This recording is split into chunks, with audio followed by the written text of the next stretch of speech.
Hello, very nice to be here, and thank you, Andrew, for inviting me. So there's obviously been a lot of people who are sort of showing you things that they've done with tech. And I've got some technology that I've developed that for other people to use, including this. There's only one catch in that it's not actually music software, it's for doing video. But as to why I am actually at a music tech fest, I will explain fairly shortly. But I wanted to, rather than give like a product overview or a demo or anything like this, because it's really kind of not enough time. I thought it'd be more interesting and fitting to sort of explain where it came from and how I sort of came to creating it. So basically, I sort of grew up with sort of amazing little insights into early computer graphics and music, and these were always things done by professionals in studios, in people who had access to huge mainframes or you know, things well out of the reach of us normal sort of people. Obviously, this has completely changed now. The graphics that, for example, these couple of examples, you can probably render them in real time on your phone now. It's kind of progressed that much, but as a you know, so I was about 10 years old or something, and I thought, you know, this is amazing. But I was on a sort of ZX Spectrum, you know, and it had about 8 colors, and it didn't really kind of sort of look the same. I was a bit disappointed. And up to about, I mean, I started programming when I was like 8 years old, and it's one of those kind of stories. And I was always very interested in the aesthetics of code and the aesthetics of digital, and using it for creation of sound and using it for creation of images and animations and all these kind of things.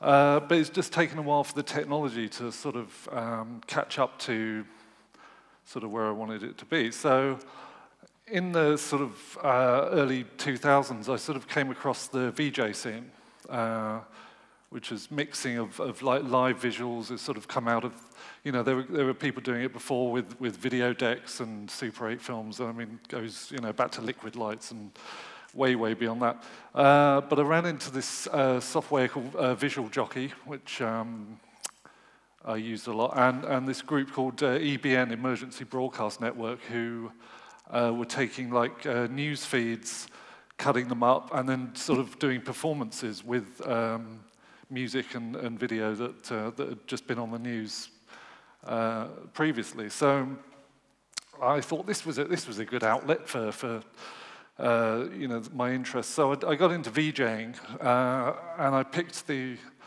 unlikely moniker of VJ Big Fug, which mainly because back in the days when everyone would smoke in clubs, a fug is a horrible, smoky, dirty, dingy room.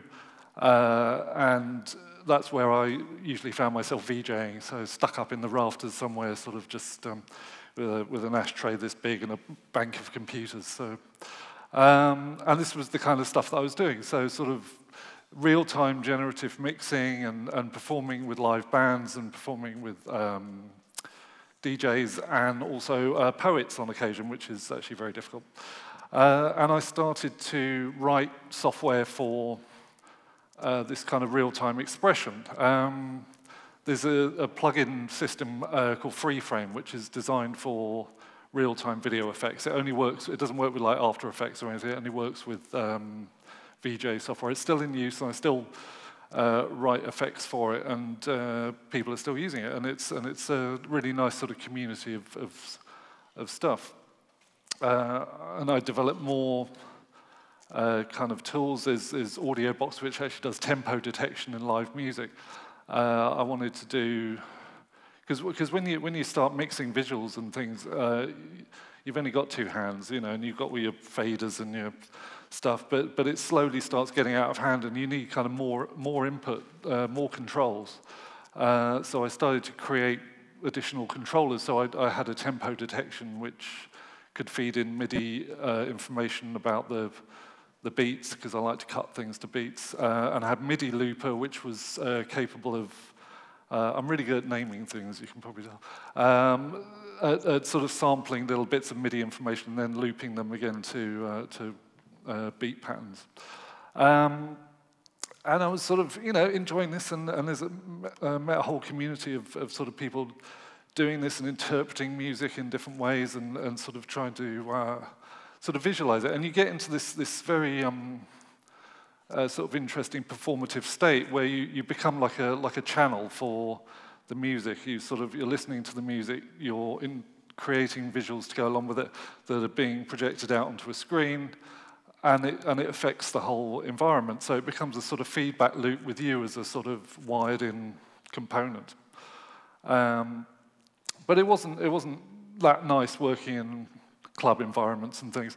And I saw this video in about 2007 by these guys called EasyWeb, which is a terrible name because it sounds like a sort of web hosting. But they did this sort of big architectural video mapping where they used the projections to actually augment the physical parts of the building. And it's one of those brain kind of goes pop kind of moments. Because it wasn't in a club, it was actually in an interesting outdoor environment that there was kids and lots of people there to appreciate it, and it was a sort of way of reaching a different audience. It wasn't just people sort of off their face on drugs, which is sort of a bit boring after a while.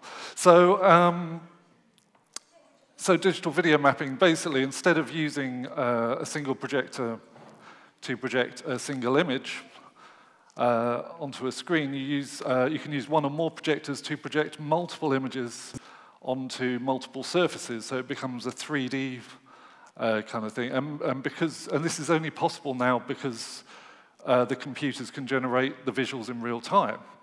So we can literally manipulate light in 3 dimensions.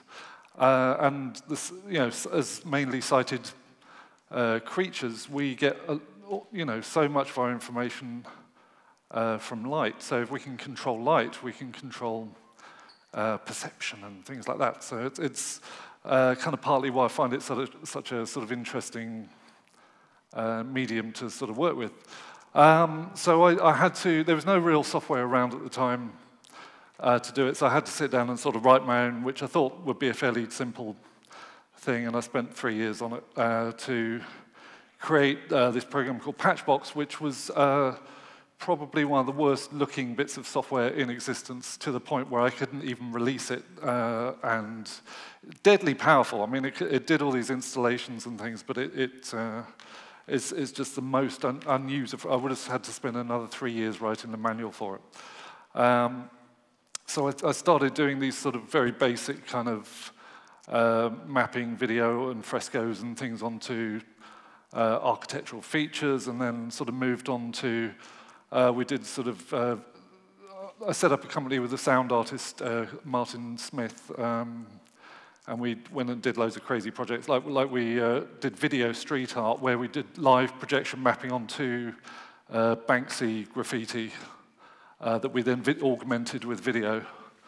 And we did a thing in Kensington, Chelsea, where we projected on a series of statues along the riverbank there, and sort of brought them to life and sort of reinvigorated them. And we, sort of messing about with these sort of 3-dimensional forms. So we had this, obviously not going to be very clear on these screens, but Recyclaway, which was a commission for Canon, and was a big 3-meter tall loop with video running all the way around. And Out of White, which was sort of a 3-story sort of blocks moving in and out, but reactive to sound kind of installation. So we could do it technically, and I mean the principles of the sort of 3D mapping stuff is that you have your base physical object and you create a 3D model of it, which you then render some kind of video, which from the projector's position you project onto the building or whatever you're projecting on, and it becomes this sort of symbiotic kind of video projection. Physical thing, but the problem with it is it's so rigid.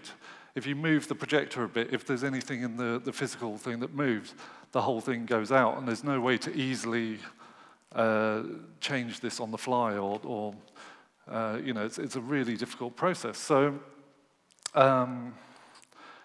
the kind of issues that I was running into was that it was very, very involved, very technically complicated procedure, and with a very high barrier to entry, with technically and financially. The high-end tools were sort of very expensive, and the mid-range tools were sort of aimed at VJs who had a lot of knowledge already. The interfaces were complex and just weren't really sort of designed with a lay person in mind.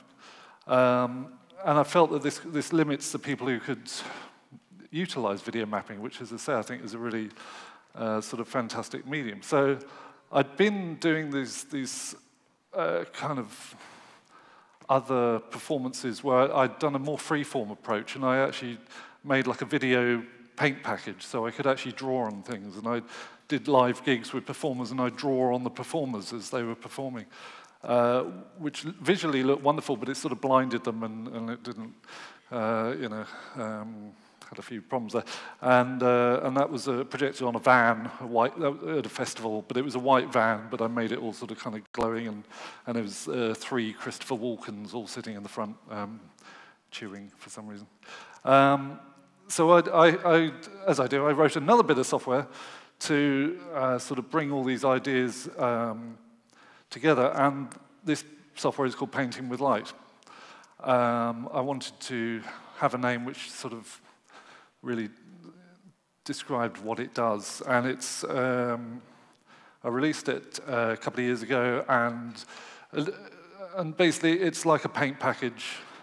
I tried to create, you know, these brushes and palettes and things, but you can paint with video, and you can paint with live elements, and there's geometric tools for doing video mapping and perspective tools, and I now go all around the world and do workshops and things with this software, and I was invited to Venezuela last year to do an installation in the Museum of Contemporary Art and things like that.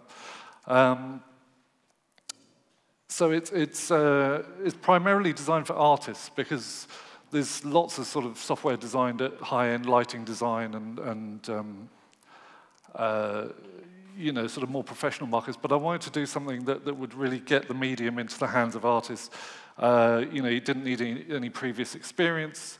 You didn't need expensive equipment. So, I mean, I can even run it. I develop it on this little thing here a lot of the time. You can draw with a mouse or whatever, and the main aim was to democratize the access to the technology. As somebody who's been programming for a long time, I see that as my role to create software which is usable by people to do things who couldn't program it themselves. I mean, it's a sort of, I mean, I primarily wrote this for myself to do my artwork, but it's something that I sort of share and want to see, you know, as people sort of develop and use it themselves. So just a couple of examples. So I did a performance in the Tate Modern last year, and basically started with a sort of clear stage, and then just brought cardboard boxes onto the stage. And then we go to the laptop and then map the video onto the cardboard box, and then bring another cardboard box out, and then take some cardboard boxes away. And so it was this sort of evolving performance for about 75 minutes, I think. And it had, even though it's very sort of low tech, and I made everything very open, so people could see exactly what I was doing. They could see the laptop screen. It was obvious that I was playing about with cardboard boxes, but it had this amazing transformation sort of as these objects sort of came out of nowhere and assumed these sort of personalities. There was one bit where I had this sort of box on the floor with a fox, little cute fox running on it, and I kicked it off the stage, and the whole audience went, "Oh," and you know, they were kind of quite involved by that point. And just to kind of bring it sort of back to music, I mean, I did create a music video. This is from my brother's band. This isn't really a plug because this band doesn't exist anymore. But it is the first time anyone's projected on raw bacon, as far as I know. It wasn't. The song was about a couple having an argument over breakfast, so it was kind of there for a reason. But I was trying to sort of create these.